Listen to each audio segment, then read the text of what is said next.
이걸 만들어 놓으면은 무침, 조림, 국수에다 바로, 계란밥에다 바로 그렇게 드셔도 맛있고, 장아찌, 피클 이런 거에도 활용하실 수 있고 얼마든지 쓰실 수 있어요. 정말 간단한 제 뚱돌매 마법간장을 만들어 보겠습니다. 필수 재료들이에요. 간장, 미림, 맛술, 설탕, 양파, 대파, 다시마. 여기까지는 무조건 필요해요. 기꼬만 간장은 없을 경우에는 그냥 국내 양조간장 쓰시면 되는데요. 그리고 미림도 중요해요. 다른 맛술들을 쓰셔도 무방은 하나 깔끔한 맛이 없기 때문에 개인적으로 미림을 쓰는 걸 추천해 드리고요. 일본 술을 구하기 힘드실 경우에는 백화소복, 청아 이런 것도 괜찮고, 그리고 설탕이야 뭐 괜찮고, 파, 양파, 다시마로 향을 낼 건데 한번 태웠을 거예요. 한번 태워서 쓸 경우에 맛과 향이 더 살아나니까 그거를 보여드릴게요. 근데 이 작업이 불편하다고 하시는 분들은 간장을 끓일 때 같이 넣고 끓이셔도 무방합니다. 양파는 그냥 두껍게 이거 하나 하면 될 것 같아요. 파도 굽기 편할 정도로 이것들을 석쇠에 넣고 구울 거예요. 이렇게 석쇠에다가 양파, 대파를 놔두고 나서는 방치하면 돼요. 이걸 굳이 막 볶는 그런 게 아니고 탈 때까지 방치하면 되는데 겉면이 탔다고 너무 신경 쓰지 마세요. 더 맛있어집니다. 이렇게 까맣게 돼도 절대 걱정하지 마세요. 이거를 먹는 건 아니니까. 스페인에 가면은 뭐 칼소타다라고 아예 이렇게 대파를 태워서 먹는 요리도 있고, 이렇게 태우면은 불을 끄고요. 기본 재료들이 들어갔고요. 여기다가 이제 간장, 물, 미림 같은 걸 넣어줄 거예요. 비율 먼저 말씀드릴게요. 1대 1대 1대 1. 그리고 설탕은 저는 0.4를 추천해요. 이런 눈금이 있는 계량컵을 활용하시면 제일 좋고요. 물 100이고요. 간장 100, 미림 100, 일본 술 100. 한 큰 술이 15거든요. 세 큰 술보다 조금 덜하게 하겠습니다. 그래서 이거를 붓고 잘 끓여주시면 끝이에요. 얼만큼 끓이냐면은 불을 켜고 가장 센 불로 끓이시면 되는데, 이 중앙이 팔팔팔팔 끓어오는 그 시점에서부터 딱 1분, 고작 1분 끓여서 뭐 얼마나 우러나겠어 라고 생각하실 수도 있겠지만은 이거를 거른 다음에 상온 보관할 거예요. 씻고 나서 냉장고 넣을 거니까 그때까지 이제 이게 재료에서 우러나는 게 있을 거예요. 그리고 다시마 같은 경우에는 참고로 가장 뜨거운 순간보다는 뭐 60, 70도 이렇게 미지근한 순간에 더 잘 우러나거든요. 가장자리가 끓어오는 게 아니고 중앙이 팔팔 끓을 때까지 기다릴게요. 팔팔 끓어오기 시작하면은 1분을 맞춰줄게요.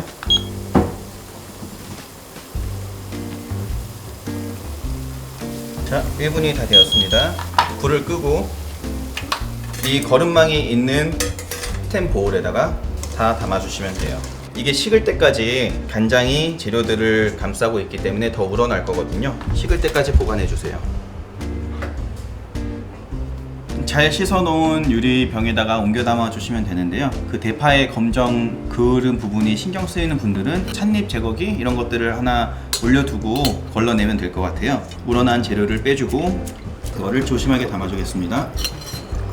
그을은 부분은 다 빠졌으니까 걱정하지 마세요. 자, 마법간장이 완성되었습니다.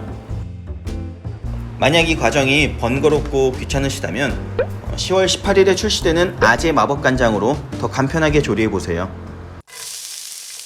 마법간장을 활용한 닭고기 덮밥을 만들 건데요. 이 소스만 있으면 얼마나 간단한지 보여주고 싶어서 이 닭고기 계란 덮밥을 결정했고요. 필요한 거는 집에 남아도는 뭐 양파, 대파 그 정도면 되고, 저는 오늘 뭐 순살 치킨 남은 거를 쓸게요. 그리고 계란 2알, 밥.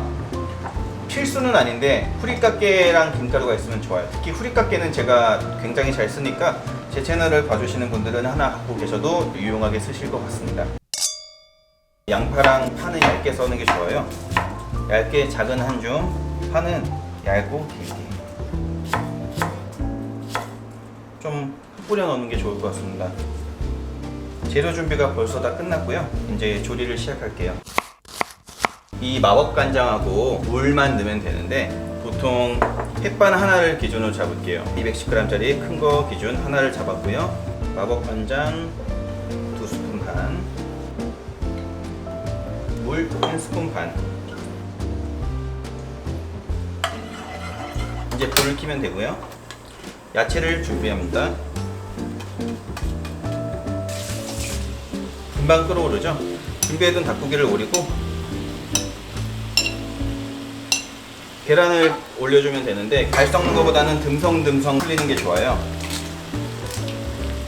하나만 해도 되는데 저는 계란을 좋아하니까 2개를 양을 잡았습니다. 이렇게 부어주면은 끝이에요.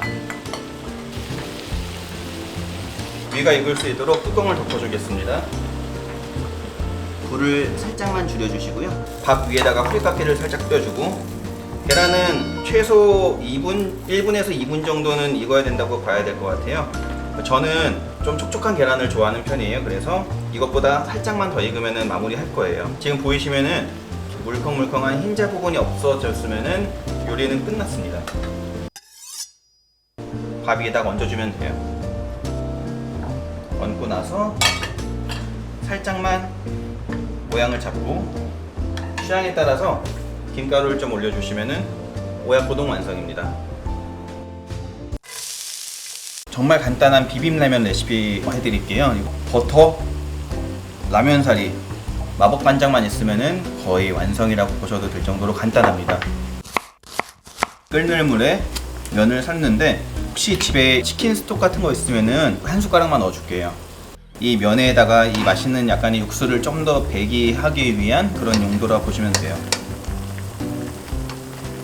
면이 70% 정도 끓었으면은 준비해둔 숙주나 야채를 넣고 같이 삶아주세요.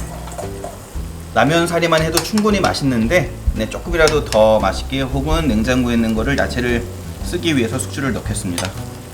라면 사리만 익으면 완성이에요.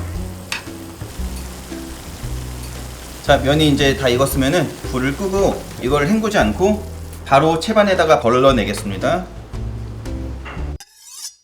버터 큰 한 덩이, 이 손가락 한 마디 정도 된다고 보면 될 것 같아요.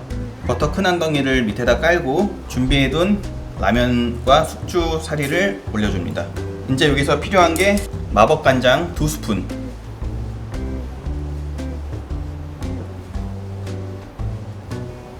후리카케 넉넉한 한 꼬집, 그리고 김가루로 마무리하겠습니다. 시중에서 잘 볼 수 없는 간장 버터 비빔라면입니다.